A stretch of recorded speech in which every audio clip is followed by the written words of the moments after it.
roller coaster, baby.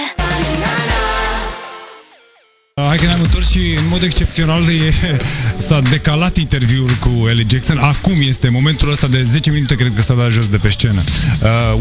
Welcome Ellie. Congrats for the show. Great, incredible show. Wow.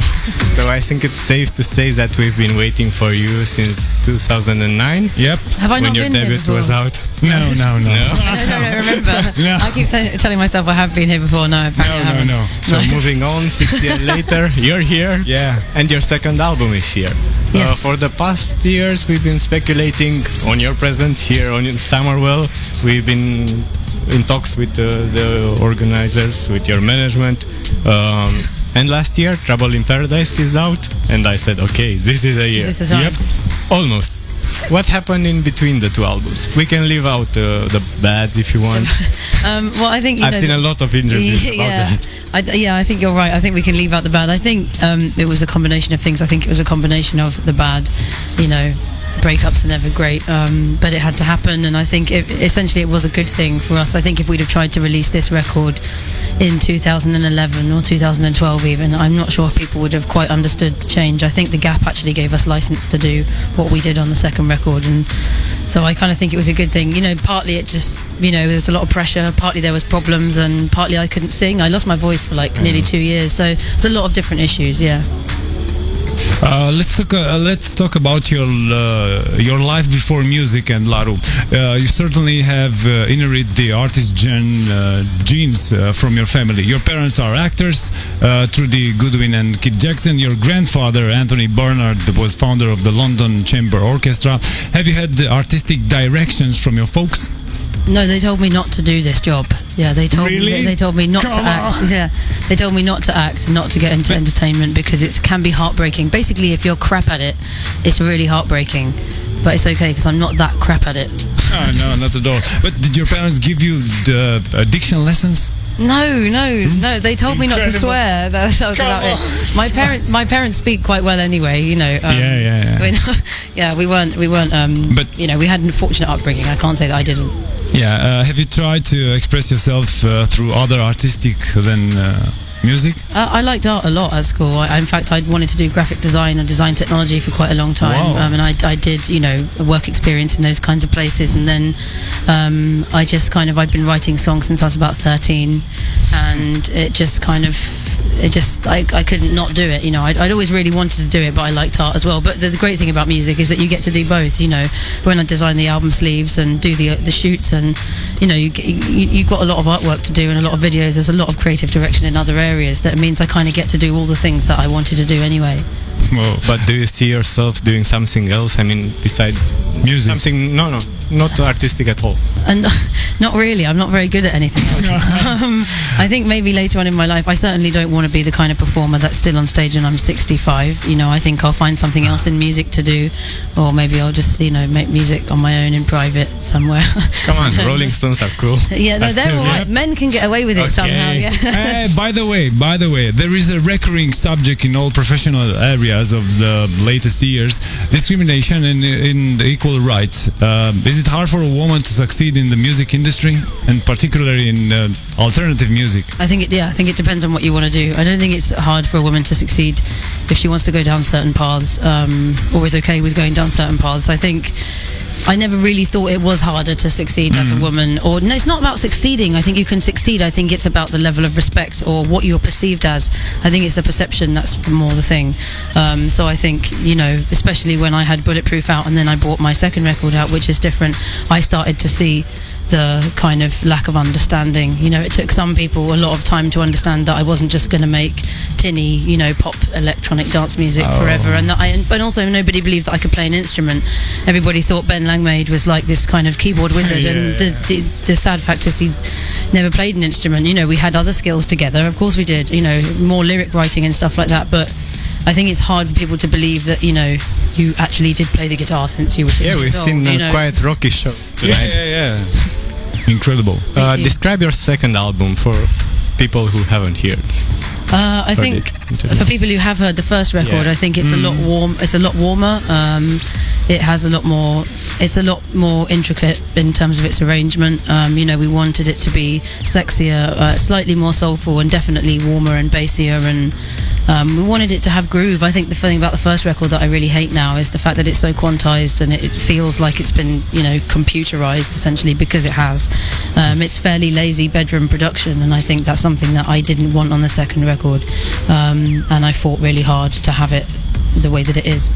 Now the second album is done. How will the third sound like? What influences will it have? Electro, R&B, rock? Definitely none of those. Maybe more slightly R&B, but the old, rhythm, more old school, more gritty. I want it to be much more gritty, and I want it to be even warmer. I want it to have a kind of. We both want it to have a kind of gritty, rough bottom end, and we want it to be very energetic and quite loose as well. We don't want it to be tight. We don't want it to be shiny. We want it to have the imperfections of all the old music that we love, but we're still making something completely contemporary. I don't want to hark back, really. I don't mind harking back to energy and feeling, but I don't really want to hark back to like a particular soundscape or anything like that. I think that's have important. you written songs already? We have. Yeah, we've actually got a lot on the go, but I think I'm being quite quiet about it more than I was on the last record, because on the last record I kept saying it's going to be like this and it's nearly finished, and then it's like 3 years later, so I'm just holding back. Yeah. You'll be on Music Complete, the new order album of this September. Yeah, that's Can right, you tell us something more about that? They haven't told me what I can and can't say. Okay. But I'm on a track. They've already said I'm on a track called Tutti Frutti. I'm also on a track called Plastic. Oh, so 2 tracks. Yeah, there's actually 3 tracks, but 2 of them it's kind of more like my vocal texture is used more, and I just basically said, look, I'm your backing singer for the day, and that's fine. You just want to use my vocal texture, I don't care, it's fine. And then on Tutti Frutti I kind of have a little bit that's not just backing singer. And how did that happen? Was it through the record label or? No, it was. They asked me to support them on tour last year for 2 gigs in America. We did LA and San Francisco. It was good. It was really good. I think with those bigger shows, it's always a real honor, and it was an honor to meet them. And then we kind of gained their lighting guy as well, which was one of the best things that ever happened to our show.